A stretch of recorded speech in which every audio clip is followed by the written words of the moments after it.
എംപവർമെന്റിന് വേണ്ടി പരിശ്രമിക്കുമോ എന്ന്? തീർച്ചയായിട്ടും വനിതകൾ എല്ലാ മേഖലകളിലും മുന്നിൽ തന്നെ എത്തണം, അല്ലെ? അപ്പോ ഒരു റിസർവേഷൻ പെണ്ണായതുകൊണ്ട് ആ സ്ഥാനത്തേക്ക് യോഗ്യതയല്ല എന്ന് ഒരു റൂളിപ്പ് ഇല്ല.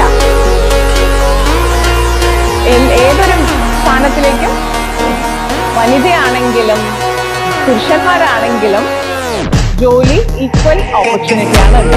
അപ്പൊ വനിത ട്രക്ക് ഡ്രൈവർ കൂടി ഉണ്ട് കേട്ടല്ലോ. അതൊന്നും നേരത്തെ ചിന്തിക്കാൻ പോലും പറ്റാത്തൊരു കാര്യമായിരുന്നു. പക്ഷെ വലിയ ലോറി എല്ലാം ദിവസങ്ങളോളം എടുത്ത് ഓടിച്ച് പോകുന്ന വനിതകളുണ്ട്.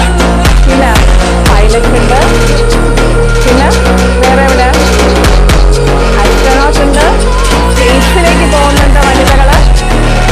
പിന്നെ വേറെന്തെല്ലാമാണ്? നേവിയിലുണ്ട്, ആർമിയിലുണ്ട്. എക്സാക്ട്ലി. അപ്പോ എല്ലാ മേഖലകളിലും വനിത അവരുടെ പ്രാതിനിധ്യം അറിയിച്ചുകൊണ്ടിരിക്കുന്നുണ്ട്.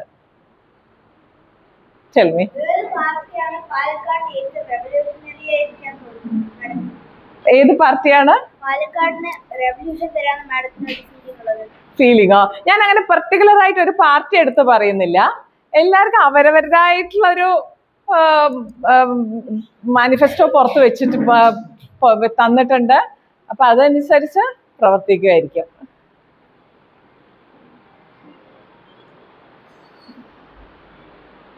Any other questions? ഓൾറെഡി ഇപ്പൊ ഫ്രീ എഡ്യൂക്കേഷൻ ആണ്. Till 10th standard 12th standard government സ്കൂൾസിലെല്ലാം ഫ്രീ എഡ്യൂക്കേഷൻ ആണ് ഇപ്പൊ നിലവില്. Good question.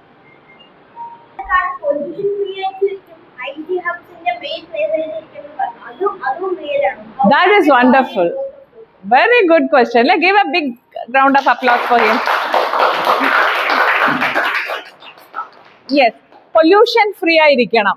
അതൊരു മെയിൻ കാര്യം തന്നെയാണ്. അതിന് what all steps as A students നിങ്ങൾക്ക് ചെയ്യാൻ പറ്റുക? ഞാൻ 1-2 കാര്യം പറയാം. You can plant more trees. Save energy.